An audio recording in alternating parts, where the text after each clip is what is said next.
few moments later.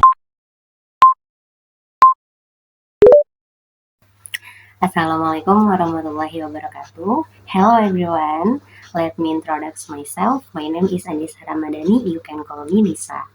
I am a student from Bina Sarana Informatika University, Faculty of Economy and Business from Management Study Program. In this video, I will give my opinion about smoking on campus. The issue of smoking on campus is often a topic of debate.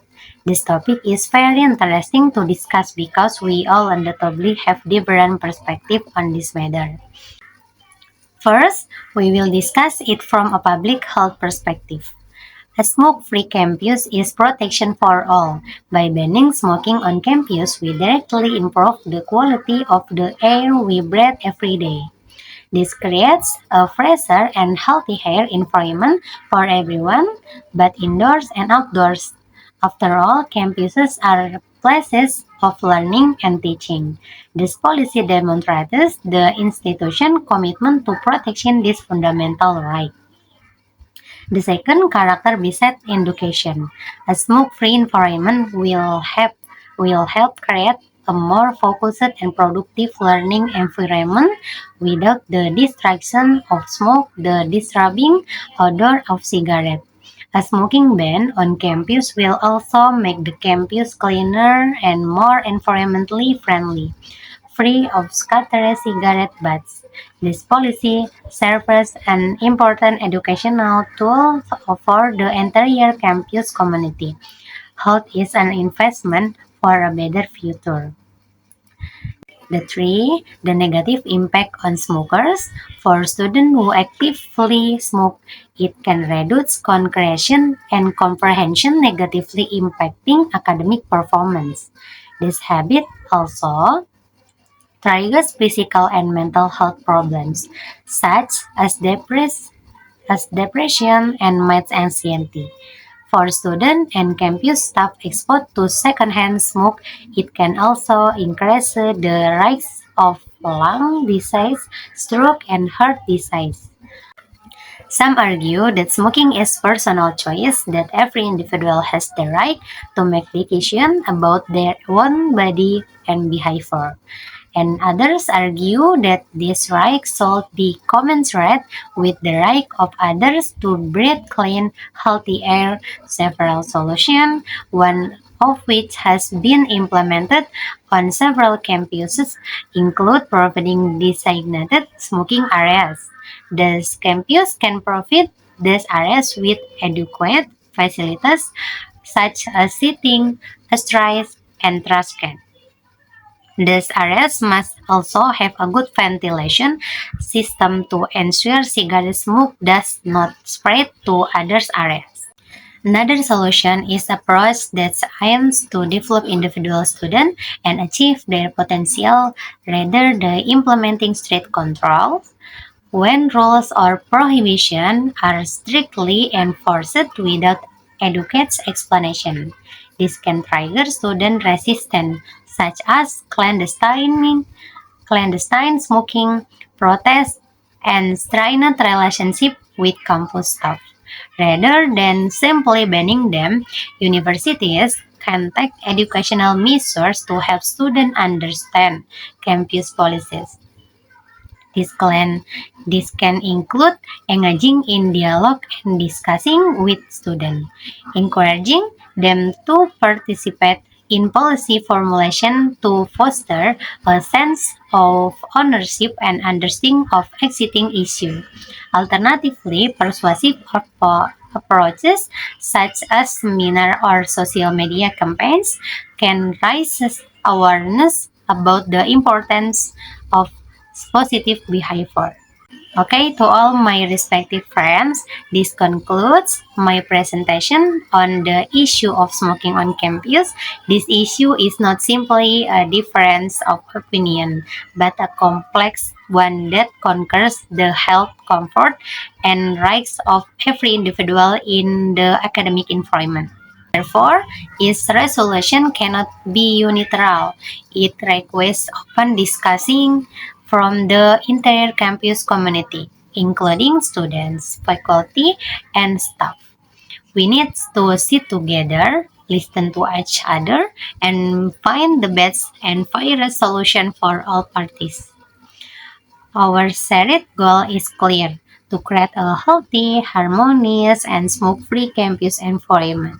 This way, everyone can comfortably carry our activity and study and avoid the risks of harm, whether they smoke or not.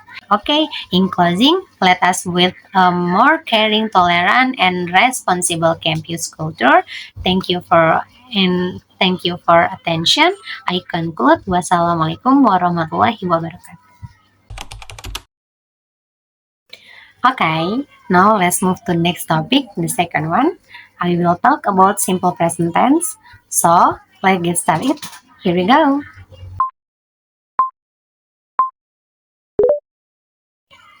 Okay, on the first slide, we will first discuss what the simple present tense is. Okay, now, what is the simple present tense? Present mean is now. Then simple means simple. And tense is the form of the verb according to the time period used. So, simple present tense is a form of the tense that is used to express events that occur regularly, routinely, or usually done in the present. Moving on the second slide, we will find out when the simple present tense is used. When is the present tense used? For one, habits and routine activities, even that occur regularly or repeatedly. The two, general truth, a fact that does not change and applies universally. The three, permanent situation or state, a state that does not change over a long period or time. Four, schedule events. Events that have a fixed schedule, either in the present or future. Continue on several slides, you will know more clearly the function of the simple present tense. Okay, slide 1, there is general truth. General truth refers to general truth or absolute truth. This means things whose truth is certain and generally known. Example 1. Water freezes at 0 degrees. This is definitely true and proven because no water evaporates at 0 degrees Celsius. Okay, the second, habits. Habits mean something done continuously and consistently. Okay, for example, my father goes to work every weekdays. The two, I study with my friend every Sunday at the academy. Okay, the three, instruction. Furthermore, there are instruction which mean commands or instruction. Example include the instruction boards we often see on the street. Furthermore, there are also instruction found on product packaging like this. For one, do not enter this area. The two, cook the noodle for 3 minutes. 4. Fixed schedule. There are fixed schedule meaning things that are already scheduled or guaranteed to happen. Fixed schedule are things that are scheduled but don't repeat. For example, 1. The show starts at 7 p.m. The 2. The script marks their upcoming congress in Indonesia on September 30 and October. Okay, next. In this slide, it is stated that the simple present tense is divided into two sentences. In the next few slides, we will learn about nominal formulas in the simple present tense, namely with a formula. Nominal simple present A nominal simple present tense is a sentence that uses the verb to be. For example, am, is, are. As the main verb, the verb to be function as a connector between the subject and the complement, which can be an adjective, noun, or adverb. Okay, the next slide. There is positive formula for simple present tense. There is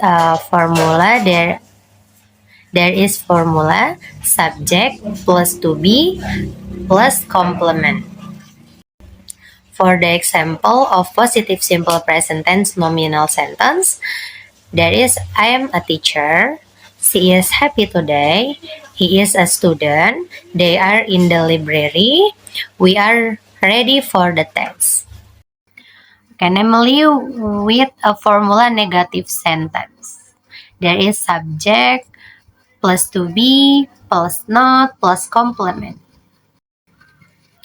For example, I am not a teacher. She is not happy today. He is not a student. They are not in the library. We are not ready for the test. Namely with a formula interrogative sentence. To be, there is to be plus subject plus complement. Example from interrogative simple present tense is I am a teacher.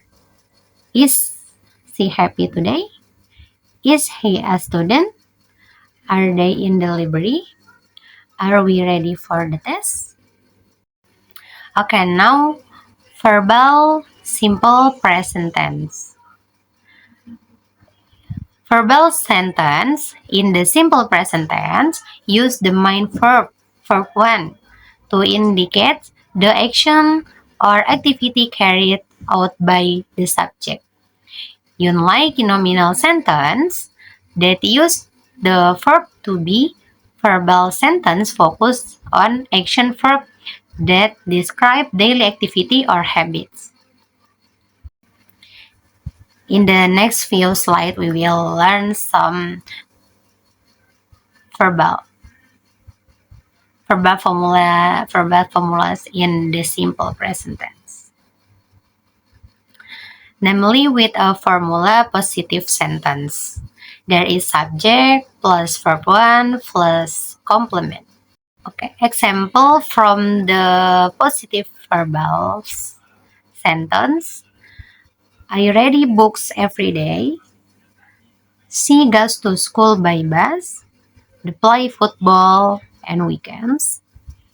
He drinks coffee in the morning. We visit our grandparents every month. Namely with a formula negative sentence. There is subject plus do or does plus not plus verb 1 plus complement. The example from the negative simple present tense verbal sentence. I do not read books every day. She does not go to school by bus. They do not play football on weekends. He does not drink coffee in the morning. We do not visit our grandparents every month. Namely with a formula interrogative simple present tense. There is do or does plus subject plus verb 1 plus complement. The example from interrogative simple present tense verbal sentence.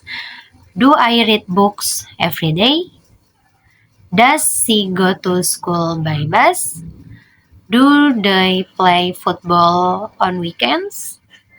Does he drink coffee in the morning? Do we visit our grandparents every month? These slides show an example of a dialogue that uses the simple present tense. The dialogue, daily routine. Hi Lisa, what time do you usually wake up?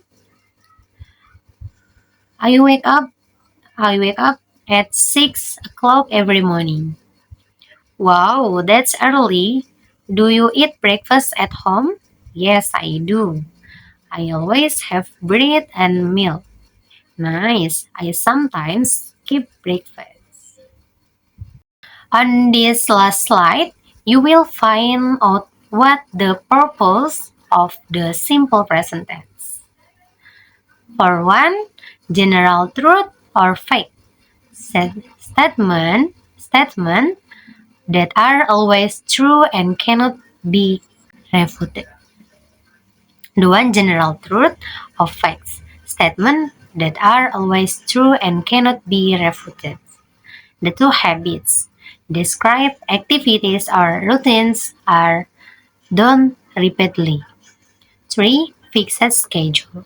Express a fixed schedule or timetable either in the present or in the future. Okay, thank you. I hope you can get useful knowledge from this presentation. Good luck. Wassalamualaikum warahmatullahi wabarakatuh.